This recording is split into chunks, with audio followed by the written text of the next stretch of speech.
This is bad stuff. And, you can't say there was no underlying potential crime here. The superseding indictment giving Trump's opponents an opportunity to go after the frontrunner.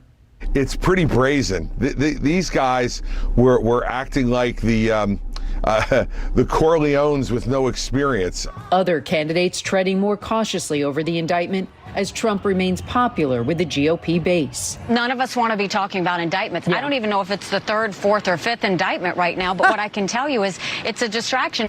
Most use the issue to steer the conversation to the future. One of the right ways to do that is to pardon the former president of the United States from what is clearly a politicized prosecution. Even Trump's top rival, Florida Governor Ron DeSantis, wary of engaging. I want to spend less time litigating that because that's really looking in the past and more time focusing on the future in terms of what we need to accomplish as a country. At a GOP party dinner in Iowa, direct criticism of Trump drew a rebuke from the audience. Donald Trump is running to stay out of prison. And if we elect, I know the truth is hard. Closing out the dinner, Trump steered clear of the new charges against him. Of course. If I weren't running, I would have nobody coming after me. You're so full of garbage. So this has nothing to do with him running for president. This has to do with the fact that the president of the United States incited violence against the Congress, tried to have his vice president killed, went out and instructed state legislatures to send up fake electors to have them sign under penalty of perjury that they were the real duly elected electors, and that Mike Pence should not certify the real duly elected electors, and instead cause some sort of a pause, a wait, hold up, and consider the slates of fake electors instead. That's one court case. That's just one. That's the January 6th court case. Here, in this one that we're talking about now with Walter Nada and trying to eviscerate tapes a la Richard Nixon, who, by the way, Donald Trump worshipped. He loved Richard Nixon. He loved, because Roy Cohn loved Richard Nixon. The thing that Donald Trump actually thought was bad about Richard Nixon is that Richard Nixon resigned. He didn't fight hard enough. He didn't push back on the whole system. He didn't push back on, what was a lawless presidency, that breaking into the Democratic National Committee headquarters, wasn't, enough. It wasn't a big crime. It was a small crime, whatever. And he didn't think that Nixon should, resign. Because Donald Trump doesn't care about the good of the country. And Richard Nixon, with a shred of decency still left in his, person, actually did care about America. Enough to say, I'm a distraction now. I did do this thing. I did try. My poor secretary, I had her erase, 18 minutes of tape because I sounded like a raving, lunatic, racist, anti-Semite. And I was embarrassed. The president can't say that. The president can't say this. And he let other people go to prison for him, right? And then he decided, okay, this is enough. It's enough. I'll resign. I'll just go. You won't have Nixon to kick around anymore. Well, Donald Trump is obviously going to take this as far as his breath will let him go. Screw the United States. And you know what those clips were from? I don't know how many people actually watched it, but yes, like a dolt, like a wimp, like a simp, like a schmuck, like a schmo. I sat there Friday night and I watched on the C-SPAN, which started late, and I was peeved. It was not timely. It was not on time. I was being forced to watch some banked, pre-recorded C-SPAN swill instead of the newer Lincoln Day dinner swill. The first step to stopping an addiction is you have to want to stop, Randy. And I thought it was admitting. That's what I'm doing. I'm admitting. Okay. Hello, my name is Randy.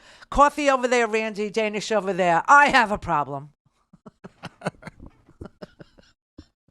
I thought that was the first step. I think you're right. All right. So step 2, Randy. Yeah. Do you actually want to stop No. watching hour after hour of C-SPAN You know how like many this? beers I got in me watching the Lincoln Day dinner? Like 5. Okay, because it was so upsetting to watch this dog and pony show.